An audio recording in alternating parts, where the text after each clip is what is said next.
Hi everyone, welcome to Detangle. This video will solve a question related to current electricity. So the question is, find the EMF and internal resistance of a single battery which is equivalent to a combination of 3 batteries. So we have 3 batteries here of 6 volt, 10 volt and 4 volt having internal resistances 1 ohm, 2 ohm and 2 ohm, and we need to find the equivalent EMF of this battery and in equivalent EMF and equivalent resistance of this battery. To do this question, first of all, let's try simplifying this circuit. So for this circuit, since it is a parallel circuit, cells are connected parallel, I can use this expression, that is EMF equivalent divided by R equivalent is E1 by R1 plus E2 by R2. Now if you are not sure about this expression, go to the flashback, come back, I'll be here waiting for you. Hello, hi, this is the flashback, and we are just going to revise whatever you studied so that we'll be able to solve the question properly. Well, here we have 2 cells of EMF E1 and E2 connected in parallel.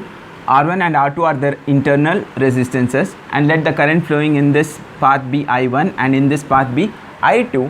What we want to do is convert this circuit into a simpler version, that is having only one cell E equivalent, having EMF E equivalent and the resistance be R equivalent. So for that, first let's write down few equations. Before that, let me take the potential between these 2 points as V, because we know that since when there is a current flow across this cell, there is going to be a drop here, and the total potential between the points won't be this E2, it will be lesser than that. In the same way, these 2 anyway they are connected in parallel, so the potential should be same. So I am calling that as V, and I am going to take the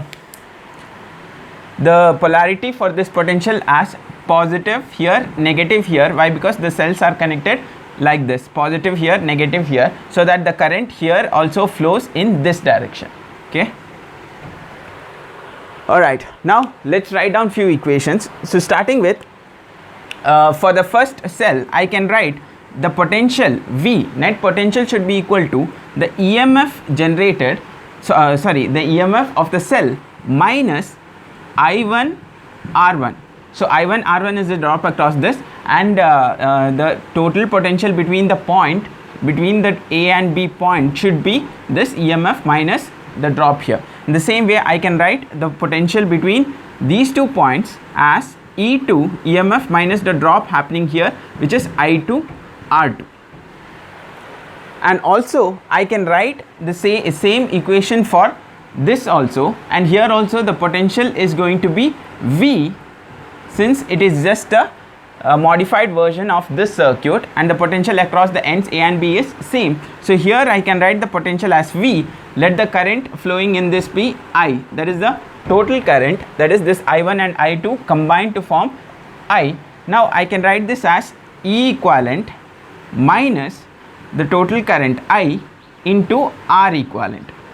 And also I know that this R equivalent here should be, since these 2 resistances are connected in parallel, I can write 1 by R equivalent should be equal to 1 by R1 plus 1 by R2.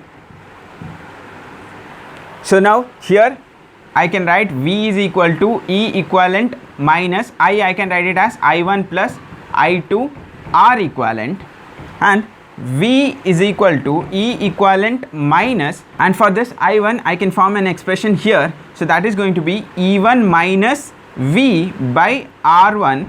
Similarly for I2 I can form an expression here, which is E2 minus V by R2 whole into R equivalent, and now this will become V is equal to E equivalent minus, so here I can do a little bit of rearrangements, that is I can write this as E1 by R1 plus E2 by R2, and this I can make it together, V by R1 and V by R2 I can take it together, and taking V common from that, minus V common from that, I'll get 1 by R1 plus 1 by R2 whole into R equivalent. Now what I can do is I can multiply this R equivalent inside, and I know this term is going to be 1 by R equivalent. So if you multiply this R equivalent here, R equivalent will get cancelled, and you will just get V. That is minus of minus V plus V you'll get, and plus V will get cancelled here. So finally you'll be getting an equation of E equivalent is equal to this, I can bring this side, and is equal to E1 by R1 plus E2 by R2, and this multiplied term R equivalent, that I can bring it this side. So here we get a nice equation which relates the equivalent EMF and the equivalent EMF to the EMFs of the two cells and their internal resistances. I'm not done yet. Hi, welcome back.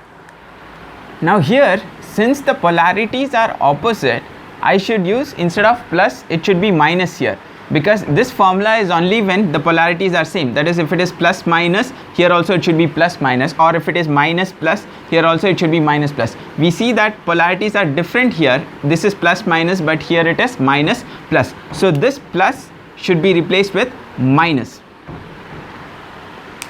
You're not sure how this happens? I think you came too fast. Go back to flashback, check it out, come back. I told you I was not done. So here, what if we reverse the cell polarity? That is, here I am connecting positive negative. What if I am changing the polarity as negative positive? Then what will happen? So first of all, you can see that there is a difference in the current flow. That is, current in this will be still I2, but the current flowing in this is I1, and the total current is I. Now if I am writing the expression for current, I can write that this current I2 will come here and split into I and I1. Therefore the total current now will become I2 minus I1. So that's the first difference. And also we took the potential between these 2 points as V, and the polarity we took was plus minus. So if we look out for this cell, the expression will be the same. That is, the EMF, the potential V, I can write it as E2 minus I2 R2. Why? Because there is no change in the current flow. You are keeping the cell in the same polarity, but the expression for this cell won't be the same. Why? Because now the cell's polarity has changed, and you are taking the potential V and the polarity is plus minus. So let's just see what change happens. So for this I'll be using the help of KVL. That is, let's take this cell. So here I have this cell E1 and R1, and the potential we are taking plus minus. So here I'll take this as plus minus. So if I'm using the KVL here, and I'm going to use KVL like this, and the current flowing is I1, and since the current is flowing like this in the resistor, I'm going to take this at higher potential positive and negative, and by using KVL I can write it as, first when I'm encountering this cell, I'm encountering the negative part, then the positive part. So the potential is increasing. I'm going to follow that sign convention, that if the potential is increasing, I'm going to take it as positive. So this will be E1, and here plus to minus, so the potential is decreasing. So I'm going to take minus I1 R1, and when you come around like this, here it is from minus to plus, so again the potential is increasing. So plus V is equal to 0. Now according to this, we know we are getting that E1 minus I1 R1 is going to be minus V. So that is a change what happens in this circuit compared to this one. So now I can substitute that here. So this is minus V is equal to E1 minus I1 R1.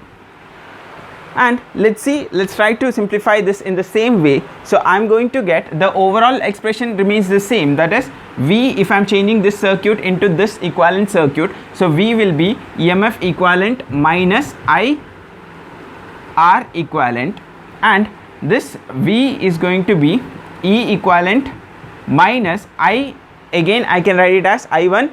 Here I is different, that is I is going to be I2 minus I1 into R equivalent, and V is going to be E equivalent minus I2. Here I can get the expression, that is here it is going to be E2 minus V by R2, and this I1 is going to be E1, so if I bring it this side, plus V by R1 and whole into R equivalent.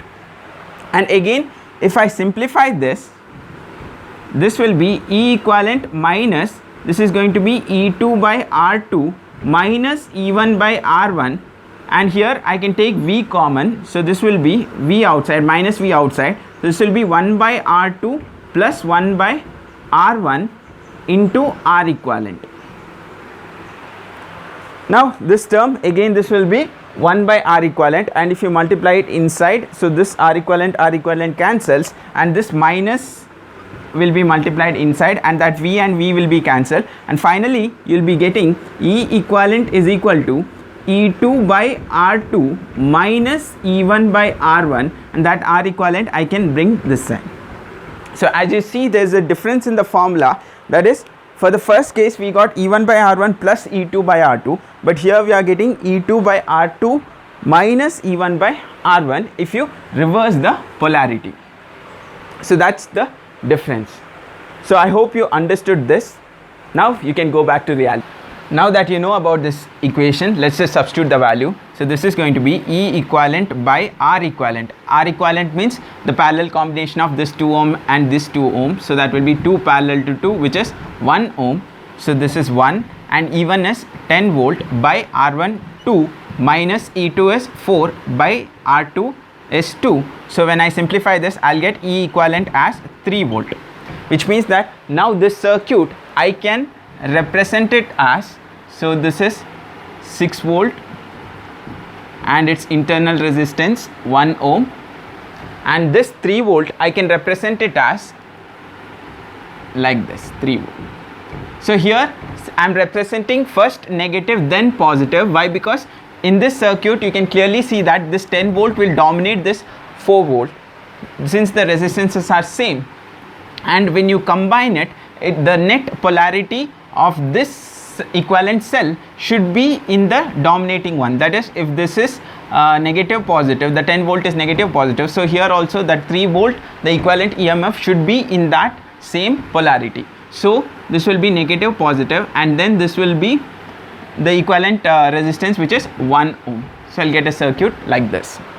Now if I simplify this circuit further, that is, here this 6 volt and 3 volt are connected in series and their polarities are opposing each other, which means the net voltage should be 6 minus 3, which is 3 volt, and its polarity should be in this way.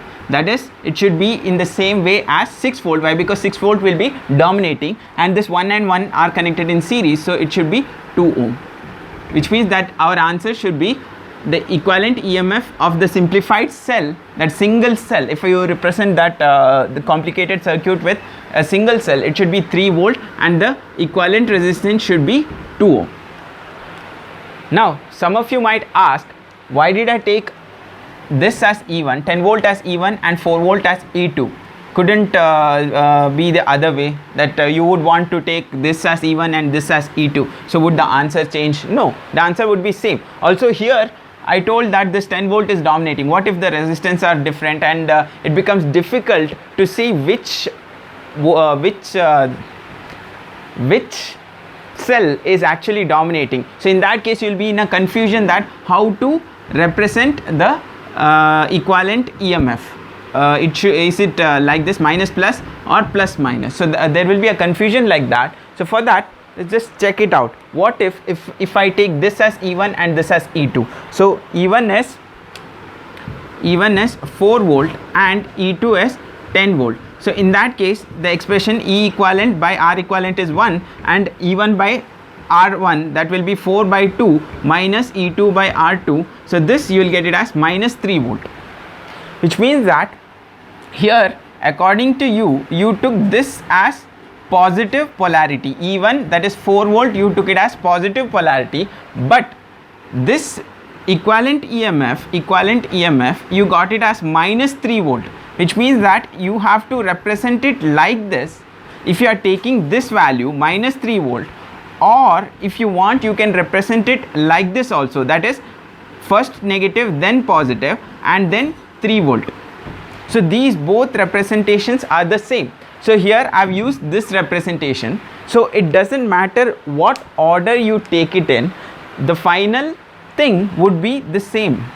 And also no need to worry about which voltage is going to be the dominating one. Eventually you will get to know which is the dominating one by looking at the values itself. So don't worry about it.